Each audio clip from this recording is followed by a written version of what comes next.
day number 20 of 366. Hi, my name is Alan Thomas, and I have Rethink Dieting, which is part of Transform My Future. And you can check us out at transformmyfuture.com or rethinkdieting.com. And tonight I'm going to talk to you about weight for the 20th time, actually, probably about the 10,000th time, because for those of you that don't know my story, in 2017, I stepped on the scale and saw 304 pounds staring back at me early in the morning. And 304 pounds meant to me at age 55 that I maybe had 10 years left to live, probably less. And it prompted me to go on a journey that I lost 129 pounds in 260 days. And when I did that, it was after I had tried dozens and dozens of diets, and I realized on that journey that it was never about the diet. It was always about the decision, and I learned a lot. And now today I help individuals that struggle with obesity, and they take off weight and we never tell them what to eat because they already knew.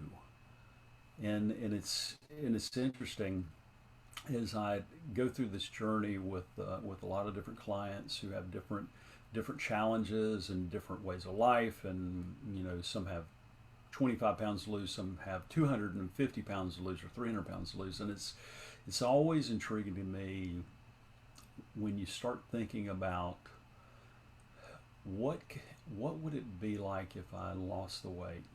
What could be different? Not what would be different, but what could be different. And when I say that, most people immediately go to, well, gosh, my blood pressure, I'd be off blood pressure medicine, I'd be off type 2 diabetes medicine, I wouldn't be worried about a heart attack. And that's all true, and that's all really, really important. But what really gets me going is when people realize that, everything's gonna be different. And they're gonna feel different when they walk into a crowded room and maybe see somebody that they know that they haven't seen in a while, and they're going to feel different because they've lost this weight that they were always conscious of. And not that they want to impress the people that they're seeing, just that they don't want to feel like there's this monkey on their back of, oh my God, what are people thinking of me because I'm 100 pounds overweight, or I'm 150 pounds overweight, or I better sit at this table at this chair because I can't fit in the other ones. Or they step into a situation where they're worried about what people are thinking of them. And when you start to dig deeper, when you start really thinking about what could be different, you should dig deeper than just the obvious, the blood pressure medicine, the heart medicine, the sleep apnea machine, all that stuff. Yeah, sure, you're going to get off that, hopefully, if you lose weight. But if that was really the catalyst for you losing weight, when you've already done it, start thinking about those things that really, really cost. Like how your teenage daughter is going to feel when she brings friends over and you're morbidly obese, and she's maybe just a little bit ashamed to bring a friend over. That happened to me.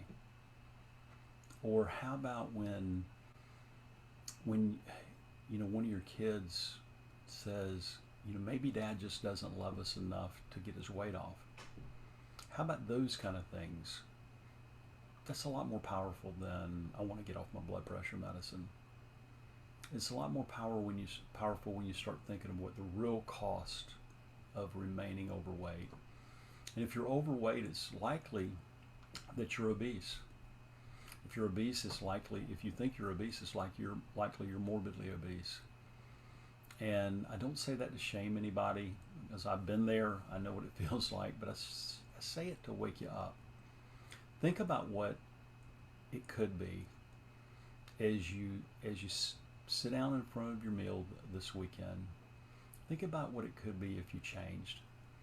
If you just could get that stick-to-itiveness that you've always wanted. Stick-to-itiveness is a tough word. It's actually, I don't think, a word, but we'll go with it if it's a Scrabble game. But stick-to-itiveness. Think about if you had that ability to stick to something so that you could finally get the weight off, just finally. And it really was never about the nutrition. You already knew what to eat.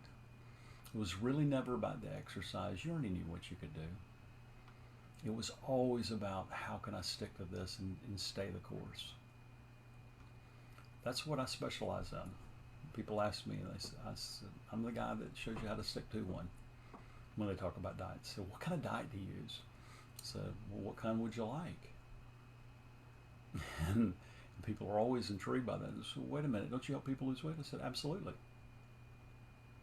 You know, when I lost weight, it was, I think, the 7th or 8th time I'd failed on. I'd failed on the one that I used, and it was always a great eating plan, but it was never the solution.